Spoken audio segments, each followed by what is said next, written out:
너희는 영원히 이 규례를 지킬지니라. 일곱째 달 곧 그 달 10일에 너희는 스스로 괴롭게 하고 아무 일도 하지 말되 본토인이든지 너희 중에 거류하는 거류민이든지 그리하라. 이날에 너희를 위하여 속죄하여 너희를 정결하게 하리니 너희의 모든 죄에서 너희가 여호와 앞에 정결하리라. 이는 너희에게 안식일 중에 안식일인즉 너희는 스스로 괴롭게 할지니 영원히 지킬 규례라. 기름 부음을 받고 위임되어 자기의 아버지를 대신하여 제사장의 직분을 행하는 제사장은 속죄하되 세마포 옷 곧 거룩한 옷을 입고 지성소를 속죄하며 회막과 제단을 속죄하고 또 제사장들과 백성의 회중을 위하여 속죄할지니 이는 너희가 영원히 지킬 규례라. 이스라엘 자손의 모든 죄를 위하여 1년에 한 번 속죄할 것이니라. 아론이 여호와께서 모세에게 명령하신 대로 행하니라. 아멘. 할렐루야. 아멘. 이 시간에도 주의 말씀에 은혜 있기를 축복합니다. 아멘. 오늘 말씀의 제목은 대속죄일은입니다. 지난 시간에 우리가 말씀 나눈 거는 대속죄일의 규례, 제사 지낼 때 어떻게 하고 순서가 어떻게 되고 그리고 그것은 어떤 의미들을 가지는지에 대해서 나눴었고요. 오늘은 그 대속죄일은 무엇을 의미하는 날이고 무엇을 기리기 위해서 만든 날이고 이런 것들에 대해서 내용에 대해서 나누려고 합니다. 오늘 말씀 처음에 본문은 이렇게 시작합니다. 너희는 영원히 이 규례를 지킬지니라. 즉 속죄일의 제사, 대속죄일의 제사가 영원토록 그것이 지켜질 수 있도록 하는 것이 목적이겠죠. 속죄가 만약에 실행이 되지 않는다면 어떤 일이 있겠습니까? 죄를 속하는 일이 없으면 그건 다 죄인의 상태에서 절대 벗어날 수 없는 일이 되는 거죠. 그러니까 이 속죄의 어떤 사역, 속죄의 사역 그것은 반드시 행해져야 되고 그래서 죄가 속해진다라는 것은 정말로 참된 그게 복음이 아니겠습니까? 오늘 우리들의 죄가 속해진다. 이게 오늘 속죄일의 정말 본 의미일 거예요. 그래서 그것이 우리의 죄가 영원토록 완벽하게 속죄될 수 있는 그런 희망이 우리에게 있는 거죠. 만일에 이러한 말씀들이 없었다면 하나님이 이 백성들에게 주셨던 이런 말씀들이 없었다면 우리가 그것을 모르겠지만 하나님이 이렇게 대속죄일이라는 어떤 그런 그 상황, 그런 제사 제도를 통해서 남겨주신 거죠. 하나님의 의도가 너무 분명하고 정말 우리의 죄가 완벽하게 속해질 수 있다는 것을 믿을 수 있는 그런 말씀인 줄로 믿습니다. 자, 대속죄일은 언제 지키느냐? 그것은 바로 날짜가 정해져 있죠. 해마다 매년 일곱째 달, 그 달 10일 이렇게 날짜가 정해져 있었습니다. 그러니까 이스라엘 원력으로 7월 10일이 바로 이 대속죄일을 행하는 날이었습니다. 지금은 우리가 그 날을 의미 없게 여기는 것은 왜? 대속죄일 그 행사에 모든 것이 완벽하게 이루어졌기 때문이죠. 그것을 예수님께서 이 대속죄일에 행해야 됐던 그 본질, 의미의 본질을 예수님께서 이미 수행하셨기 때문에 우리가 더 이상 그 날을 지키지는 않지만 의미는 영속되고 영원토록 속죄의 완결성이 우리에게 믿어져야 될 줄로 믿습니다.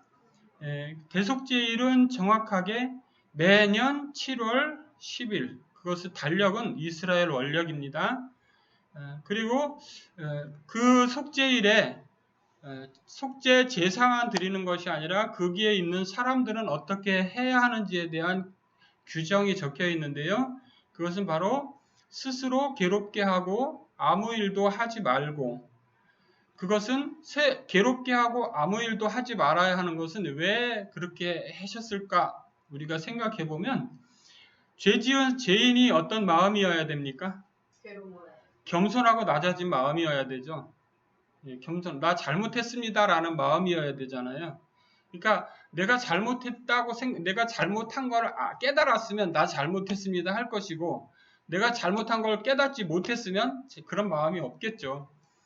예, 그러니까 이 백성들이 무엇을 알아야 되는 거냐면 자기가 죄인인 걸 알아야 되는 거죠. 그것을 하기 위해서 그 날만큼은 뭘 해야 되냐? 스스로 괴롭게 하고 아무 일도 하지 말라, 이렇게 정하시고 계신 거예요. 지금 우리가 성경에서 보면 바리새인들이 일주일에 막 2번씩 또는 1번 이렇게 정해진 날에 꼭 금식을 하고 막 이렇게 했었잖아요. 그죠? 그런 것도 어떻게 보면 신앙을 그들이 더 독실하게 신앙생활을 하고자 했던 노력의 결과라고 저는 믿습니다.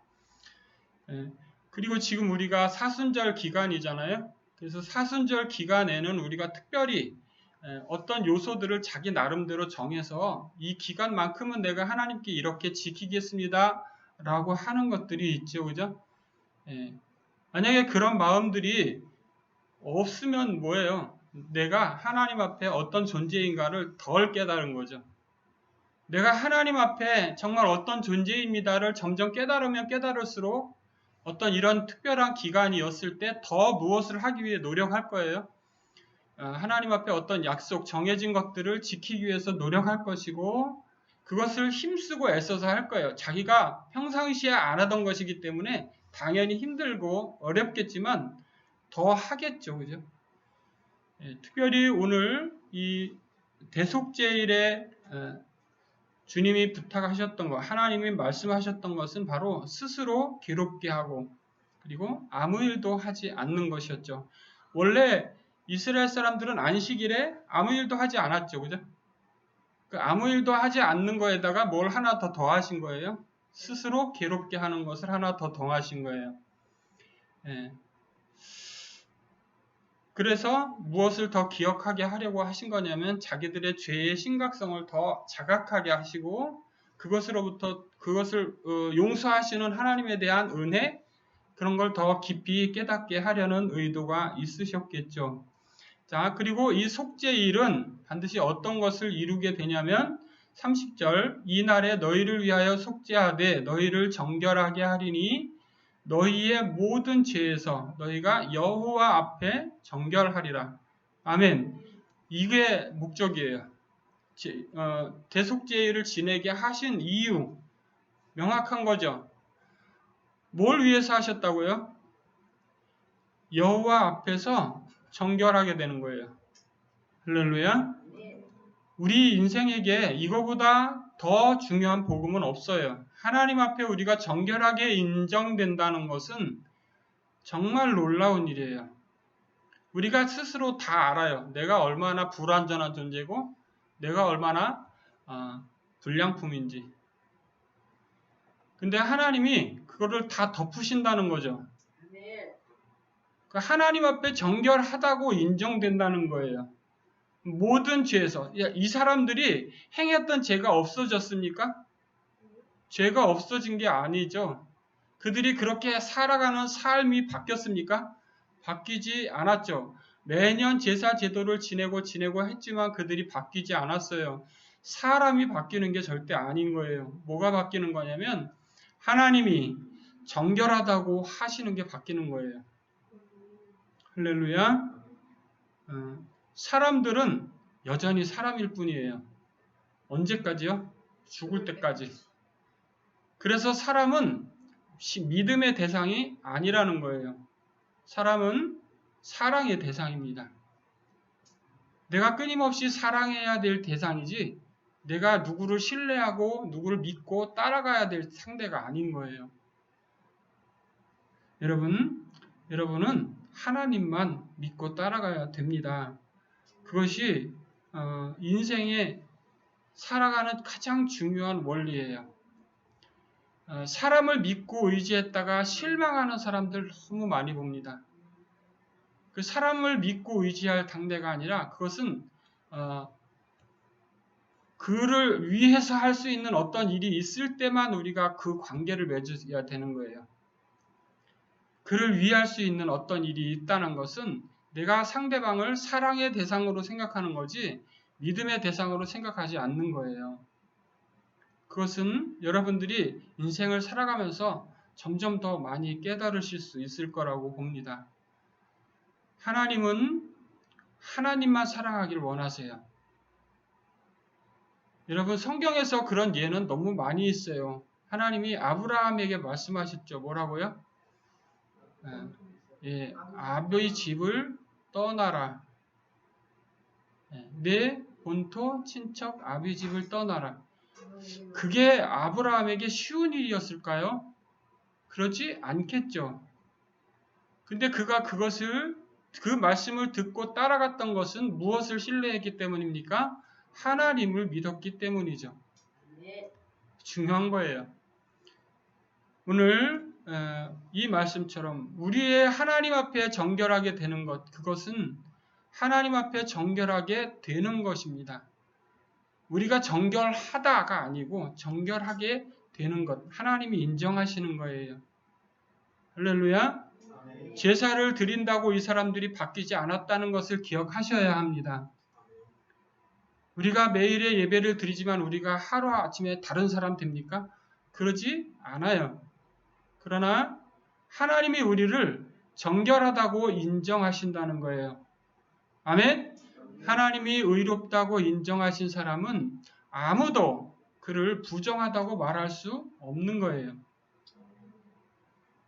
오늘 대속죄일은 바로 그 일을 위해서 하나님이 준비하신 것이고 그것은 대제사장이 그 지성소 안에 3번이나 들어가서 피를 뿌리고 나오면서 그렇게 함으로써 완성되는 일이었고 이러한 대속죄일은 오늘 본문 31절에 안식일 중에 안식일이요 너희는 스스로 괴롭게 할지니 영원히 지킬 규례라 이렇게 말씀하고 계십니다.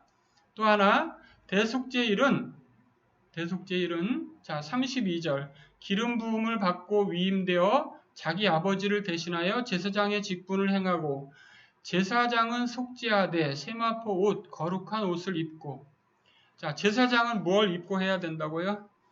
세마포 거룩한 옷을 입고 우리가 이 세마포 옷 어디서 많이 들어보셨죠? 거룩한 옷 네, 지난주에도 들어봤고요. 네. 이 세마포 옷은 하나님 앞에 우리가 어떤 그 거룩한 성도들의 옷을 말할 때 세마포 얘기하잖아요. 그죠? 그게 여기서부터 출발된 단어입니다. 그러니까 세마포 옷을 입는 이것은 바로 세마포 옷 곧 거룩한 옷 이렇게 돼 있잖아요. 그러니까 우리가 신앙생활을 하는 외형적인 겉옷 그러면 외형적인 성도들의 행실이나 이런 것을 의미하고요. 또 이제 그 속옷 그것은 뭘 의미하냐면 우리들의 본 중심 안에 있는 내면의 어떤 그런 상태 그런 것들을 설명하는 단어이기도 합니다. 왜 그런 식으로 성경을 전체적으로 보면 그런 관념이 흐르고 있어요. 즉 우리 내면의 요소들과 외형적인 어떤 모습들이 신앙인으로서의 올바른 모습을 갖춰야 하는 것을 설명하고 있죠. 여러분들 거룩한 성도들은 하나님 앞에 왕같은 제사장이요 라고 말씀하고 계시죠. 그런 왕같은 제사장이기 때문에 당연히 어떤 옷을 입어야 됩니까? 거룩한 세마포 옷을 입어야 되겠죠. 아멘. 이것은 제사장이 되어서 거룩한 옷을 입지 않고 어떤 일을 할 수는 없었겠죠. 그리고 33절 지성소를 속죄하며 회막과 제단을 속죄하고 또 제사장들과 백성의 회중을 속죄할지니 자 제일 먼저 누가 속죄해요? 제사장이 속죄하되 제일 1번이 누굽니까? 제사장. 그러니까 믿음 갖게 된 저와 여러분 나 자신이 제일 먼저 뭘 해야 돼요? 속죄를 해야 되는 거예요. 우리가 신앙의 출발이 어디에 있습니까? 사죄의 은총을 받아들이고 확신하는 데서부터 출발해요. 그죠? 그래서 예수님을 믿는다는 모든 사람들은 십자가 앞에 다 무릎을 꿇을 수 있어요. 십자가 앞에 무릎 꿇지 않는 사람은 절대 예수님 받아들일 수가 없어요. 아멘. 이것이 바로 중요한 요소고 제사장만 속죄하면 되는 게 아니라 뭐가 속죄해요? 지성소, 회막, 제단, 그리고 제사장들과 백성의 회중 이렇게 순서대로 모두가 다 무엇이 된다고요? 속죄할지니 이렇게 돼 있어요. 그죠? 자, 1년 동안 살아가면서 그들이 범했던 모든 것들에 대해서 그 염소 위에 손을 얹고 그들의 죄를 고백하고 그를 다 보내고 이렇게 하는 그런 과정을 통해서 모든 것이 다 완성되어 가는 것을 그 사람들이 다 보는 거예요. 뭐가 완성되어 가는 걸요? 속죄가 완성되는 걸 보는 거죠. 할렐루야. 이러한 완벽한 속죄의 사역, 그것을 우리들의 주님은 단 한 번의 제사로서 완결하게 완성하신 줄로 믿습니다. 그것은 이 구약의 성도들에게는 영원토록 그분이 오실 때까지 지켜야 할 규례였었죠. 그죠? 그러나 지금 우리들에게는 그분의 단 한 번의 제사의 효과가 영원히 지속될 것을 믿는 것이 필요하겠죠.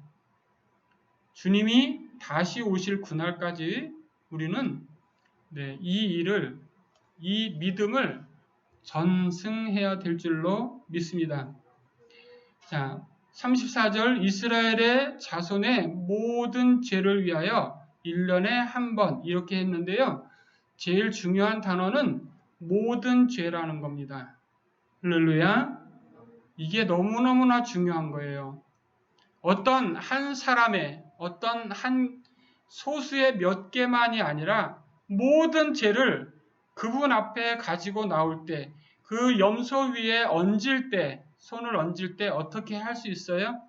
고백되는 그 모든 죄는 다 사라질 줄 믿습니다.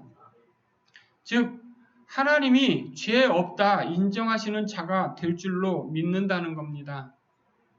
사랑하는 성도 여러분, 모든 죄에 속하는 것은요, 끄세요. 왜? 끝이 뜨거우면.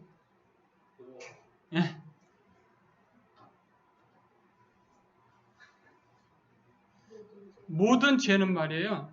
어느 하나 두 개만 빼놓고가 아니라 아무리 흉악한 죄라도 그것이 하나님께 범한 죄라 할지라도 하나님은 용서하실 줄로 믿어요. 즉 모든 죄라는 것은 강하고 큰 죄, 작은 죄 구별하지 않는다는 뜻이에요. 마지막으로 제가 설명드리고 싶은 단어가 이거예요. 모든 죄. 모든 죄에서 주님은 우리를 정결하다고 하실 줄로 믿습니다. 예수님의 단 한 번의 그 제사는 그만큼 완벽한 제사인 거예요. 우리가 믿음에서 정말로 하나님이 난 더 이상 너 보기 싫어 한 그런 자리에 있다 할지라도 만일 그 사람이 죄를 자복하고 그분 앞에 무릎 꿇으면 그분은 반드시 정결하다고 말씀하실 거예요. 사랑하는 성도 여러분, 모든 죄에서 완벽하게 우리를 구속해내신 속죄의 제사를 완벽하게 이루어내신 우리 주님을 오늘도 우리는 찬양하는 겁니다. 그 주님은 바로 저와 여러분을 사랑하시고 그분의 나라로 인도에 가기를 원하시는 것이 그분의 뜻이에요. 여러분, 우리가 평생을 살아가면서 이 은혜는 절대 잊으면 안 될 줄로 믿습니다. 오늘 본문 마지막 말씀은 아론이 여호와께서 모세에게 명령하신 대로 행했다라고 적고 있습니다. 그럼으로써 매년 이스라엘 백성들은 광야 생활하는 동안 내내 매년 이 제사를 드리지 않았을까요? 이 말씀이 주어진 다음부터요. 그리고 그것이 어느 시대에 끝나게 되었는지는 역사에 기록이 남아있지 않지만 하나님은 그것이 영원토록 지킬 규례 이렇게 설명해 주셨습니다. 주님의 제사는 주님이 단번에 드린 그 완벽한 제사는 우리를 영원토록 하나님 앞에 정결한 백성이 되게 하는데 조금도 부족함이 없으셨는 줄로 믿습니다. 기도하겠습니다. 거룩하신 주님, 은혜를 감사합니다. 주님의 제사는 완벽합니다. 대속죄일의 그 모형을 통해서 우리에게 주님의 단 한 번의 제사가 완결된 우리의 구원을 보여줍니다. 하나님, 주님의 나라에 갈 때까지 우리가 주님을 정말 신뢰하는 일을 놓치지 않도록 인도하여 주옵소서. 완벽한 주님의 제사를 영원토록 찬송하오며 예수님의 이름으로 기도합니다. 아멘.